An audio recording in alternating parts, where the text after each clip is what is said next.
Hi everybody, it's Mrs. T from MrsTee Love Life Laughter, and I just wanted to give you guys a couple of quick iPhone 6, I guess you would call them tips.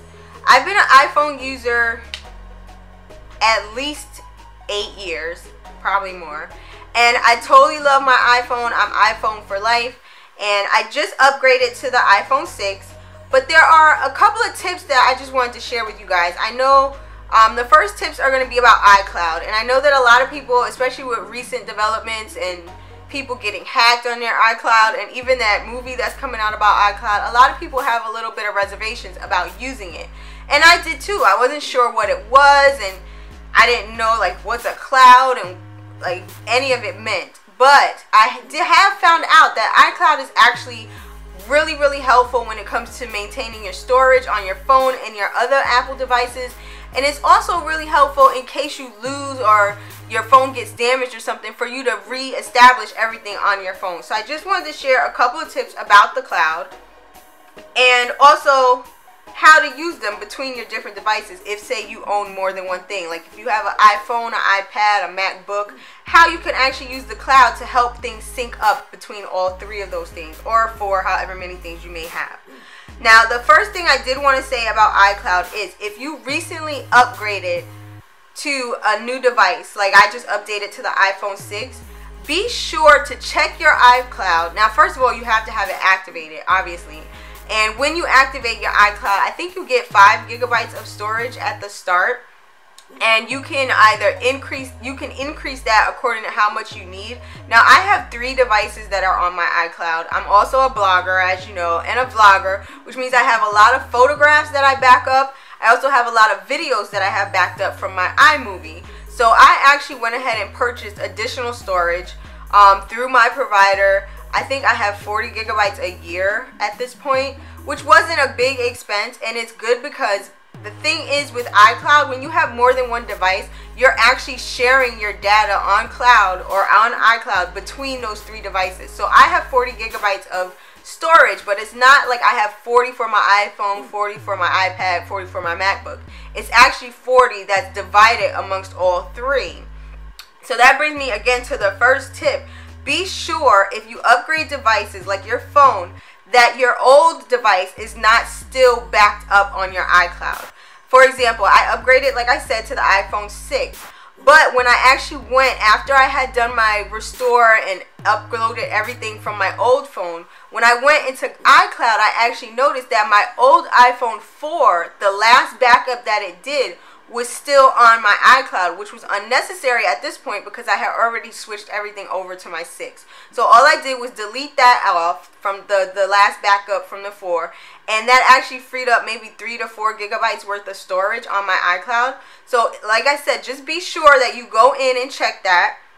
The other thing is, check which apps on your devices are actually being backed up, because there are actually a lot of apps on your phone, your iPad, and your MacBook that you don't necessarily need to back up.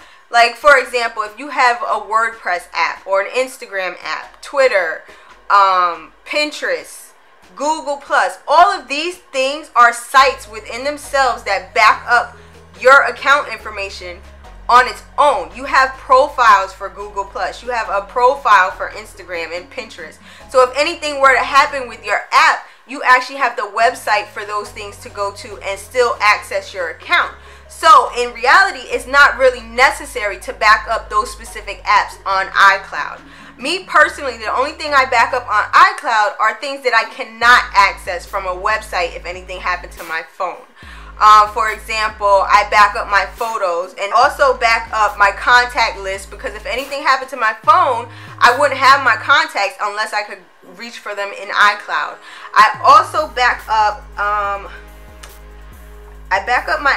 contacts, my photos, and I do back up iMovie, because as a vlogger, I always want to have access to those movies that I've already edited. Now, I have started to take the iMovies and actually put them on my hard drive just to save up a little bit of iCloud space, but that's totally up to you, and that depends on how much of your storage you're willing to use or how much you're willing to increase on your iCloud storage. But so these are just a couple of tips. I think that was like 3 tips I wanted to share with you guys about iCloud. because like I said, there are a lot of things that people just, okay, this is just weird, I don't know what it is, so they choose not to use it. But iCloud can actually be a really big asset, especially if you're an Apple user who has more than one device. The other thing I wanted to share with you guys, or another on how to save your battery life. I know we all have those days where we get that little 10% warning and we start to panic. Me personally, I often carry a portable charger with me just in case, because I don't like to be anywhere without my phone. But there are also really easy and quick ways to save some of the battery life on your phone. The first one is put on the auto display or the auto setting for your brightness on your phone. Because in all honesty, you don't need your phone screen to be completely or at its full brightness at all times. What the auto brightness does is it adjusts your phone's brightness according to the surrounding light that you have around, or the light you have around you, basically. Like, say if I wake up in the morning and the lights are still out and I go to check my phone, the auto brightness will actually dim it a little bit, and that saves me one from that early morning, like, oh my god, I can't see. You all done it. I know you've done it, where you wake up first thing in the morning, you go to check your phone and you're like, because it's super bright. The auto brightness will, one, eliminate that, and it saves your battery all at the same time. So I suggest putting on the auto brightness. I haven't noticed it being any like too dark or anything like that, because the phone senses the light that is around you and adjusts accordingly. So it's really great.